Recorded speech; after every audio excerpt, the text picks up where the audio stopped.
Assalamualaikum warahmatullahi wabarakatuh. Salam sejahtera bagi kita semua. Om Swastiastu, Namo Buddhaya, salam kebajikan. Selamat pagi dan salam sejahtera bagi kita semua. Yang saya hormati Menteri Keuangan Republik Indonesia, Ibu Sri Mulyani Indrawati, Kepala SKK Migas beserta jajarannya, para kontraktor KKS beserta jajarannya, para pembicara baik dalam negeri maupun luar negeri, pimpinan perusahaan, para CEO, para peserta konvensi dari dalam maupun luar negeri. Pertama kita panjatkan puji syukur kehadirat Allah Subhanahu wa taala karena dengan kesehatan kita dapat melampaui pandemi Covid. Hari ini kita bisa hadir di acara 2021 International Convention on Indonesia Upstream Oil and Gas dalam keadaan sehat walafiat. 1 tahun yang lalu kita mengikuti acara ini dan diselenggarakan secara daring. Dan hari ini ada progres, yaitu dilaksanakan secara hybrid. Bapak Ibu hadirin yang saya hormati, SKK Migas meminta saya untuk memberikan pandangan terhadap kesiapan industri dalam negeri mendukung target produksi 1 juta barrel oil per day dan 12 billion SCFD gas di tahun 2030.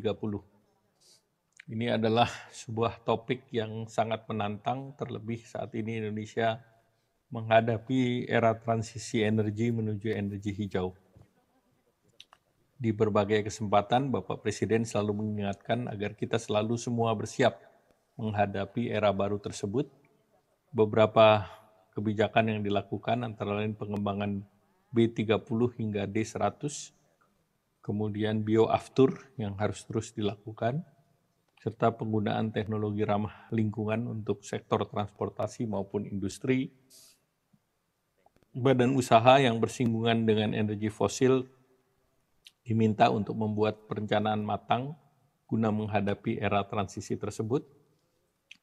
Oleh karena itu, kunci dari seluruh hal tersebut adalah bekerja maksimal dengan menggunakan teknologi hijau, sehingga produk yang dihasilkan adalah yang ramah lingkungan, dan tentunya bisa mendukung capaian pengurangan emisi karbon. Saya memberi apresiasi tinggi karena SKK Migas yang mengelola kegiatan usaha hulu minyak dan gas bumi telah membuat perencanaan untuk menekan emisi karbon yang dihasilkan oleh kegiatan-kegiatan di hulu minyak dan gas. Pada COP26 di Glasgow, dibahas penggunaan carbon capture, utilization, and storage yang sangat relevan dengan industri migas. Teknologi hijau juga sudah menjadi bagian dari program yang akan diterapkan pada proyek-proyek strategis nasional, dan kami berharap bahwa proyek tersebut dapat direalisasikan.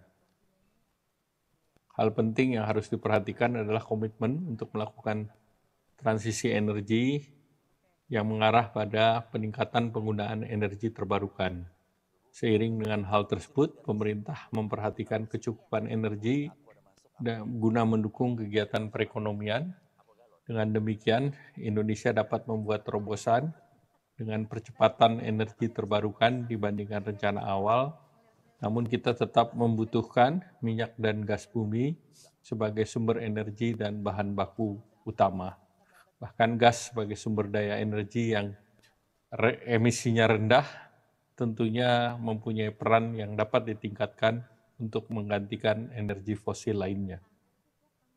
Persiapan matang perlu dilakukan agar Indonesia bisa terus mendukung pertumbuhan ekonomi dan energinya betul-betul tersedia dengan harga yang bisa terjangkau.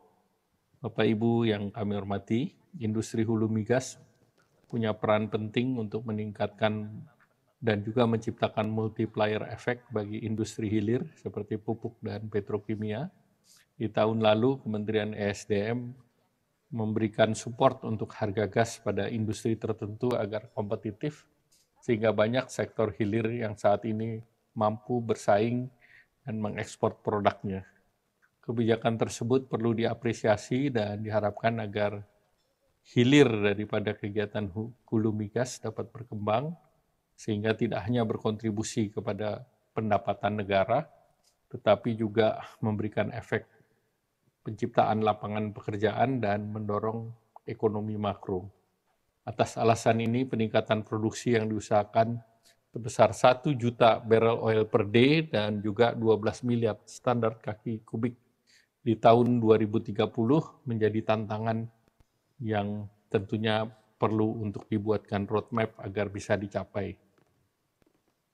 Indonesia berkomitmen agar jangka panjang industri hulu migas bisa ditingkatkan, baik lifting minyak maupun gas bumi. Pemerintah memberikan ruang untuk peningkatan investasi dengan berbagai insentif di sektor hulu migas, tentunya penyederhanaan perizinan, dan hal lain yang bisa didorong melalui SKK migas. Saya selanjutnya mengucapkan selamat berkonvensi dan tentunya diharapkan dapat memberikan hasil yang bisa dioperasionalisasikan. Terima kasih. Wassalamualaikum warahmatullahi wabarakatuh.